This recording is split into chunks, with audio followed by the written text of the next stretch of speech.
Okay. So, to continue a little bit about come. Type. Species, I guess. Family. Like even the flowers have that, right? You know, the flowers have, okay, this belongs to this kind of species. Type.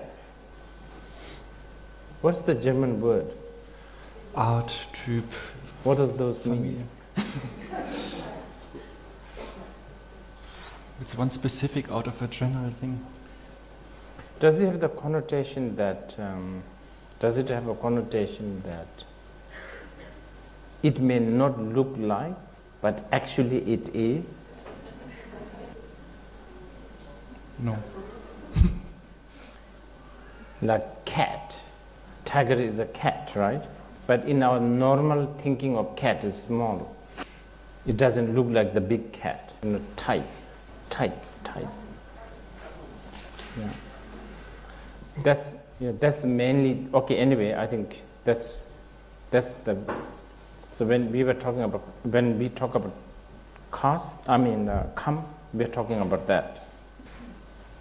That's quite an important fundamental information for the mind training, because somehow you need to develop the trust and conviction that mind is trainable, and the purpose of the mind training is achievable. And this conviction comes when you have a little knowledge about this come. So it is an information that is good to remind ourselves time to time. It is a theoretical information for now. It's not going to be practical, for now it's more theory, I guess. So basically, okay, if I put it in a classic way of putting it, this, you and I, belong to the Buddha species. That's what we're talking about. Type. We are Buddha type. You understand? So that's why we can be liberated. That acknowledgement, that trust in that is kind of important for proper Buddhist mind training. So this is why a kilo of anger is a kilo of wisdom. Kilo of jealousy is kilo of wisdom. Just like kilo of water is a kilo of moisture. Now this information at the moment is intellectual, and it's not that easy to, convince ourselves with this information. Not that easy, because we have a habit, and we have thousands and millions of habits. Addiction, habit is one of the things that is like a big part of us. There are addictions or habit like loving Japanese stationery, or liking sauerkraut or weiss beer. But then there is a habit of not trusting this species. That's the worst one. Japanese stationery, weiss beer, of course, this weiss beer too much, maybe not so good, but not that bad. You understand? The worst one is just constantly forgetting the gold nugget, the species, the type, family, the type. This one is a little difficult, but it's not like impossible. The only difficulty is because we are just not habituated that way. And we are not habituated this way because lack of information, constant reminder. On the other hand, so much information to forget the gold nugget. Constant reminder that you are not good enough. that you need, I don't know, you need Japanese stationery. You need to lose 2 more kilos. You need so and so shampoo. It's just constant reminder. This is not enough. You need to, do something. And this coming from parents, friends, the whole environment, that's strong. So combating this, with these is going to be not that easy. But this is why I was saying just right at the beginning that I hope that you and I, even those who claim ourselves, who have been in the as a Buddhist for a long, long time, that I hope we will talk about Lojong again and again. I hope that we will contemplate on Lojong again and again, because it is in this kind of situation we get reminded that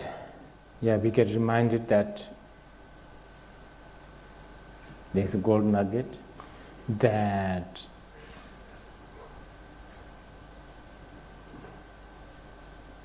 a lot of the things that are negative are not really you. They are removable,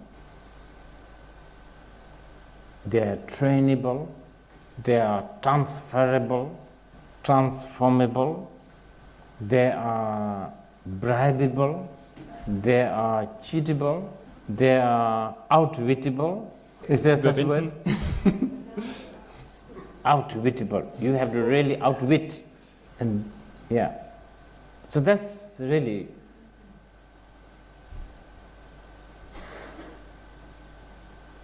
And the outcome, the result, the profit is the liberation.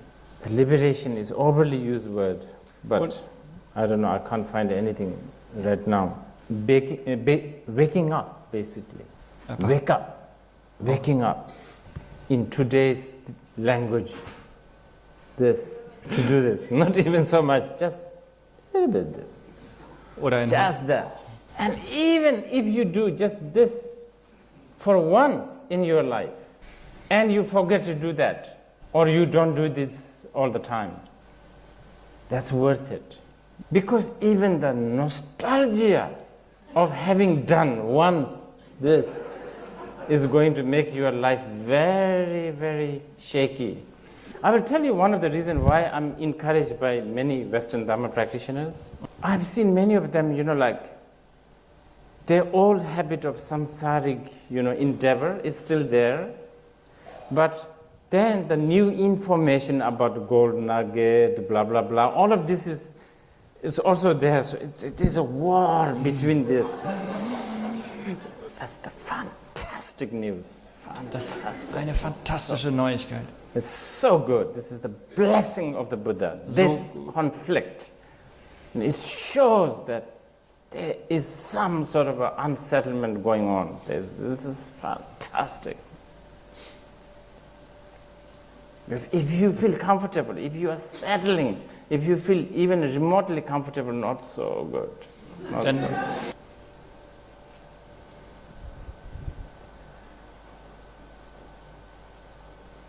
So, have a little, a glimpse of, or even intellectual level of this come, which also helps you to develop renunciation, right? What are you renouncing? You are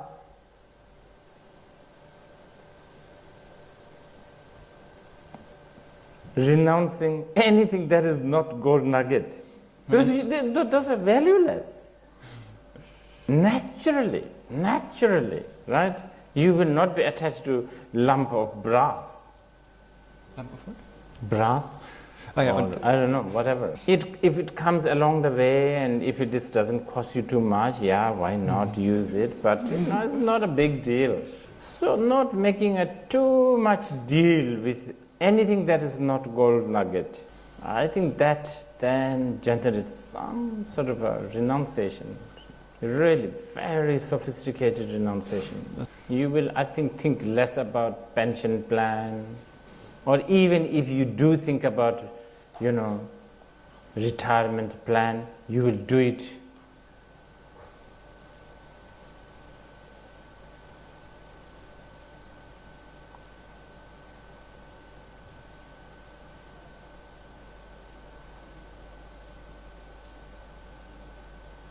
because it tickles you. Because it's just so funny to do it, isn't it? Is that so?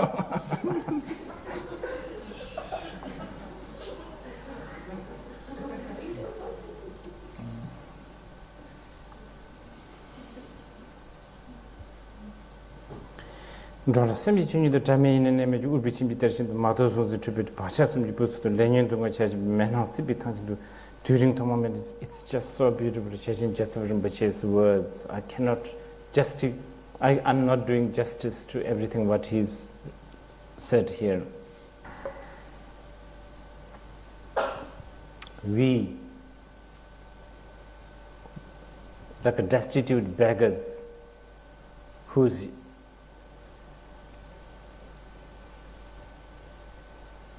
bed is right on the top of, like gold mine, roaming around everywhere looking for sustenance, hope and fear, breeding more than hope and fear.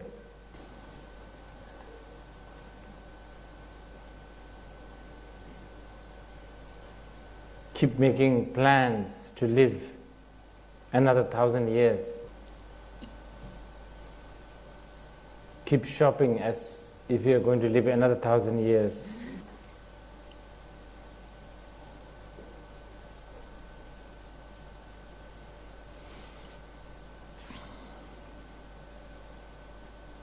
In turn, creating more, which then creates even more hope and fear, which then generates habits, addictions. The habit and addictions then become bigger, but not just bigger as a habit, sort of formless habit or addiction, but actually habit and the addiction so big that it actually becomes a blob. Blob? How do you say blob? It becomes a touchable. This, by the way, this is a habitual pattern becoming blob. This is a blob. This is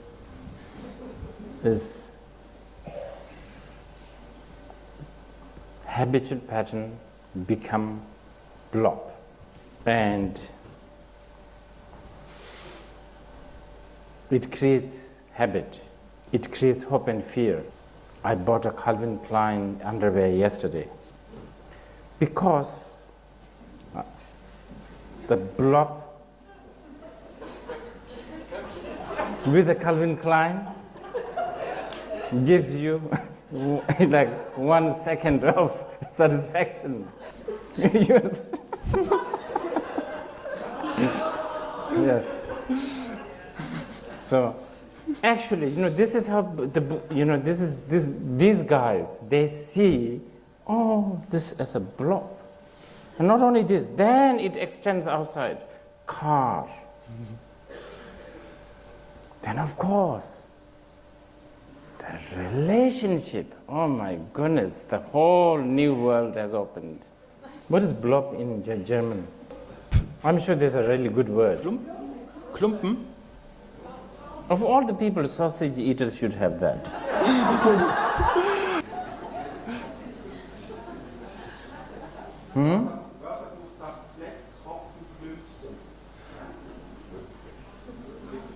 Can you read that again? The dictionary says, Klecks, Tropfen, Klümpchen. Sounds quite correct. Like Yes, so this is like a spot, a drop, or little mass. Yes, yes, this is good. I like that. Yes, this is good. It's really good. Can you write that down? It should be your email address or something.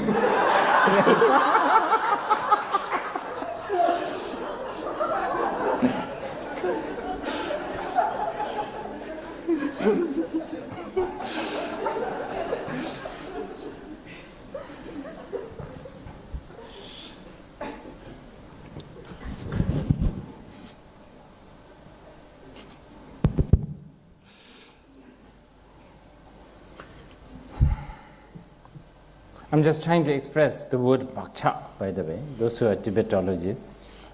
Bhakcha, habit. Is that how is it translated at the moment? Your habitual tendencies. Bhakcha. But Tibetan word ba and cha, all of that has that. And usually anything that is kind of blobbish,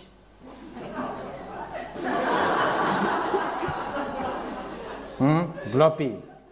Anything that is bloppy has the lack of exit or entry doors. You know, there's a lack of that. It has the effect of tum. You know, the word bhaksha sum yibusu tum. Tum is there's this. It wraps. It has this wrap. It has the effect of being wrapped. But the wrap is not a good word. I think the wrap has this still, you know, it's wrap. You know, it's like that, right? It's something like an eggshell. It's not really, it's much more than wrap. It's much more frustrating than wrap. Because it's like an eggshell. And it's really frustrating because eggshell is so fragile. Yet, it's so contained, right? It really blocks. There is no going out or in. It's very easy to break. This is what Longchenpa said. Very easy, so fragile. But our habit and hope and fear has kept this egg so in the egg, what do you call it, eggshell? So the fragile thing is so difficult to break. And then what happens? Next is monsoon. The monsoon of karma, emotion, and pain.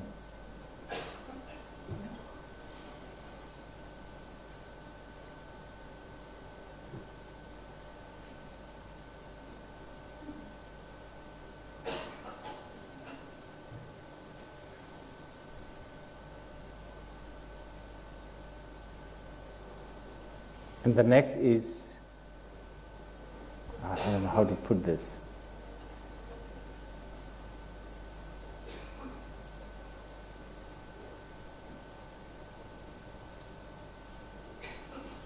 Uncontrollable growth of weeds, right? Weeds. Together with uncontrollable flood.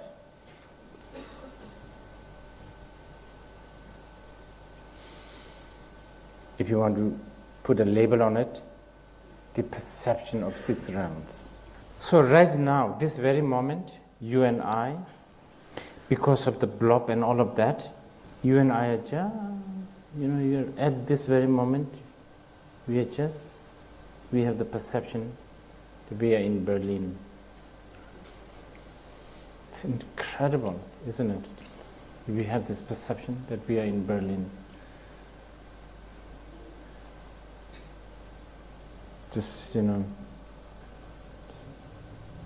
you just shift this a little bit, who knows what is there? But that is the perception that's happening right now. And within the Berlin weed, within the Berlin weed, there is the universe of hope and fear and endless things, of course. manufacturing included. And that's how we go round and round and round. Menhang sibi tangchin to turing thoma managing, like a blind lost in the desert. And ridiculously looking for direction.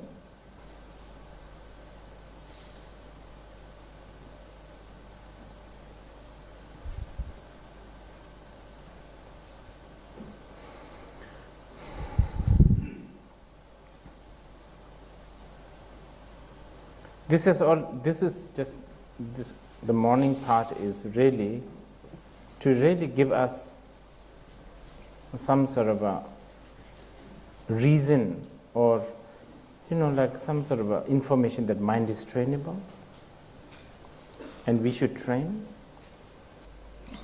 There's all the reasons why we should train. There's all the downfall of that comes without being trained. And method, we did few minutes. As simple as that. It can be. It can be complicated if you want, which I'm sure you will want, because we love complications. Anything that is simple, we don't like. We kind of think we like and we are looking for, but usually it ends up always the complications. Anyway, so this morning that's mainly what I try to summarize.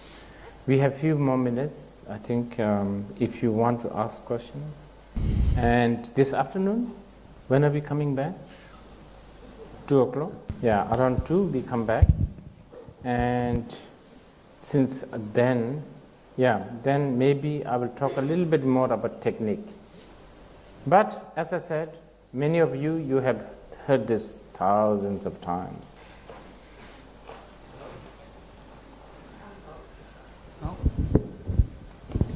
Hello? Okay, wow. You said something about shifting your head a little bit to the right. But when I read this text about 37 practices of a bodhisattva, then I have not a feeling about that it's like that, because they say something like when you get scolded by your boss or something, or he is very hard on you, you should praise him. And that's all outrageous things, So it's very hard to do. Yes. Yeah. So I have not a feeling it's like something like small perspective. I think, do you want to translate that? This is why I was saying earlier, lack of information on the gold nugget is a big loss, and time spent on it.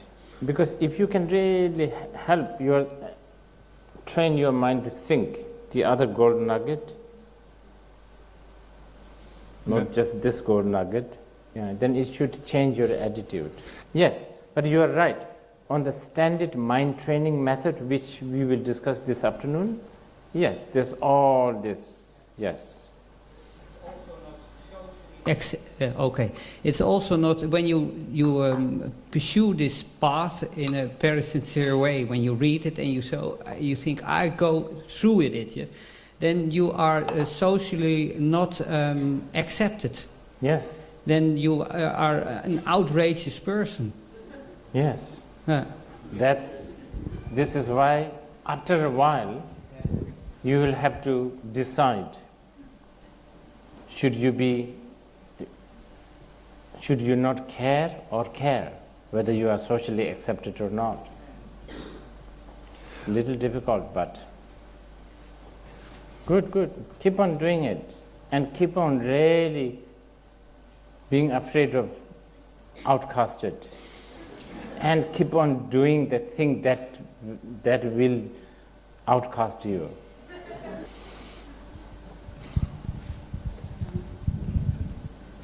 Okay, listening to your words, I feel a little sadness and also a heartbeat of joys and coming home. And I really think working sometimes with habitual blockheads, the only aid is looking at the nuggets. And so what I take from this morning is that I'm not working anymore as a Robin Hood, but as maybe as a trying to be a little Buddha-hood. Very good. Oh, can I?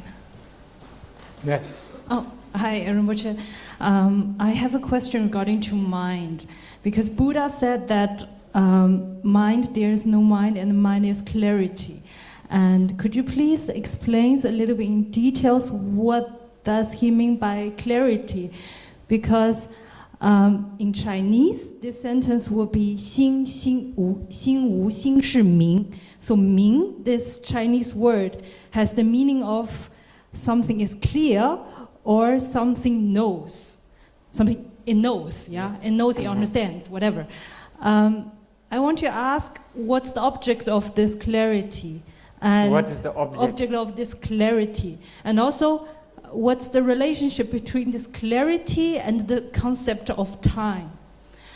And the last question is, I remember you mentioned that when someone becomes enlightened, the dualist mind is gone. Yeah, that's last time saying goodbye, and that's, yeah, the dualist mind is cut. But how about this clarity then? That's my question. Thank you. The quotation she's quoting is a very important Mahayana quotation. To make it very simple, the question is raised, what is mind? So this is the answer.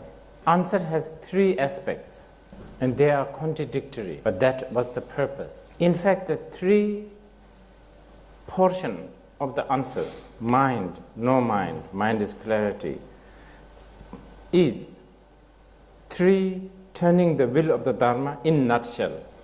In the first, Buddha sort of accepting there is mind, karma, all of that. And there, Buddha is accepting time. Because when you talk about karma, you talk about time and space. And then in the second portion of the answer, no mind, there is no mind. This is where he taught all this, Rajanaparamita teachings. Then immediately after that, mind is clarity. Okay, now this is a very big subject. Even to intellectually, give you a full picture is going to be difficult. The two later portion, no mind, mind is clarity. There is no mind, mind is clarity. This two portion of answer has created the whole commentary, school actually. The follower of the no mind school mainly is people like Nagarjuna. Follower of the last word is mainly like Asanga, and this is where Chinese Buddhism may also come into. But one very important thing you need to keep in mind is, even though there is these two schools, they are talking about the same thing, but from a different angle. See, let me relate this to the Lojong. This morning, the first thing I said is, we need to even know that there is mind. Now we are talking about the most sophisticated level. What is mind? Now, the absolute nature of the mind, to really narrate this, to really talk about it, the 4 or 5 vowels that we have, and how many consonants we have? 20, 30? Yeah? 21. Not enough.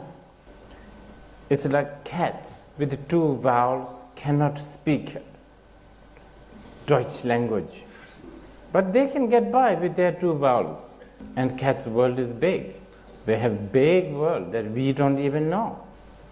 When we talk about this level of mind's nature, our vowels and our consonants are like even lower than the cat's standard. But We are in pain, we want liberation, therefore we want to know the nature of the mind. So, the masters of the past have designed ways to talk about it. Buddha himself designed this. So the mind has two aspects. When we talk about mind's nature, two aspects. One is there's no color, no shape, nothing. Do we have a mind? We do. Ja, wir haben. Therefore we are not a strawberry. But what is that mind? No color, no shape, nothing. Is it really nothing, nothing? No. There is a cognitions. So there is this two element, nothingness and cognitions. These two are, even though when I speak, it sounds like there's a two, actually they are not two. I'm answering your question. These cognitions have no object that is being cognized. Cognitions is out of lack of words we use this. Because there is no object and subject, there is no time. So this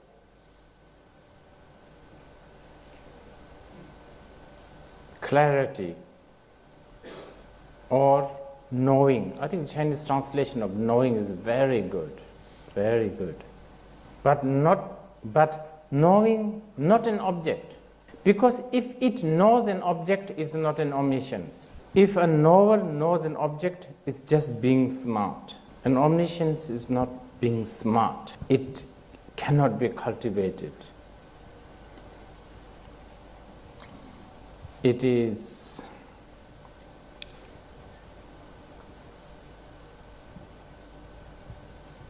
beyond that. If you really want to experience this union of emptiness and cognitions, then you have to follow a step-by-step path such as the Lojong, or if your schedule does not permit you, you have to ask Telopa to hit you with his shoes. And that is doable too. That is also depending on your courage, depending on your total acceptance. There are so many shoes waiting. So many. Not so many heads. Okay, that's it for lunch.